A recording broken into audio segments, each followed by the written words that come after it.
So you want to know how to become an artist.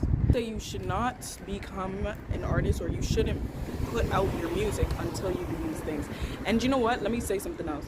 Sometimes you just have to do it before you really overthink it, because sometimes just overthinking it prolongs the process and it makes it feel a lot more time consuming, and like it gives you more of an excuse of why you shouldn't do this thing and put out your music.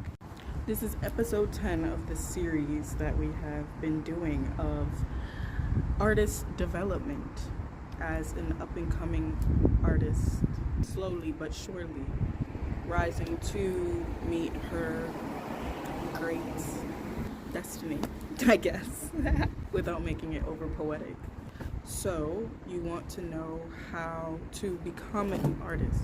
And you know what? Let me say something else. Sometimes you just have to do it before you really overthink it, because sometimes just overthinking it prolongs the process and it makes it feel a lot more time consuming, and like it gives you more of an excuse of why you shouldn't do this thing and put out your music. But I'm gonna make it really simple for you. I'm like a very creative mind.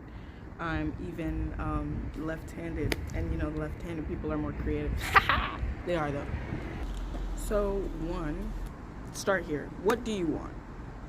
I think the most important question you have to ask yourself is, what do you want? Do you want to be signed to a label? Is that your goal? Is your goal to be a TikTok influencer star artist, or just to be really well known on YouTube? Or is your goal to be an independent artist? Is your goal to write for people? Is your goal to just produce for people? What is your goal as a musical artist? And I think that is very, very important. You need to know your what, and secondly, you need to know your why, which I think your why is probably most important than your what. Your why will get you all your answers, including your what and the other things I'm going to question you about. Your why is so important because music is just like anything that you care about, or anything that takes time, or anything that's good. It takes time. It takes a lot of time to get good at the craft.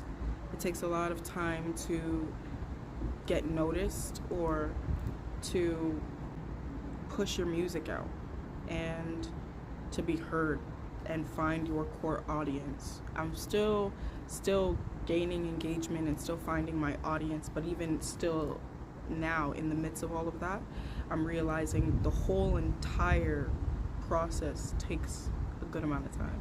If you don't create your own beats, you're probably going to have a producer or an engineer that's going to create them for you. Or you're probably going to find some beats on YouTube that's also an engineer, and you're going to probably buy the beat, which takes a lot of time to find a good beat that you feel like speaks to you, and money. So your why is so important for the main reason of it takes time, and you have to have a real passion and a love for this. Like, I have a love and a passion for music that I've had since I was a little girl.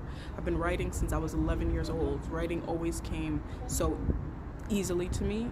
Even nuanced and very intricate writing came so easily to me.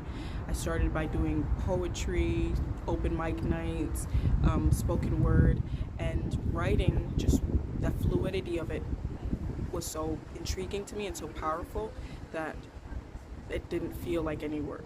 But I know to a lot of people that isn't the case. So if that's not the case for you, you want to go to writing seminars, you want to go to writing classes, you want to watch YouTube videos, and you want to put in the time to actually get your pen as great and as sharp as you want it to be.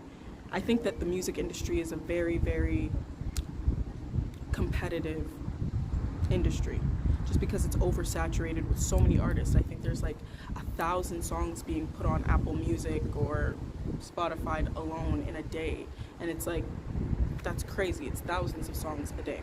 So you have to make your art and your creative space something that you sharpen every single day to be noticed and to be different and to be valued, because so many people are saying so many of the same things. Just in the car.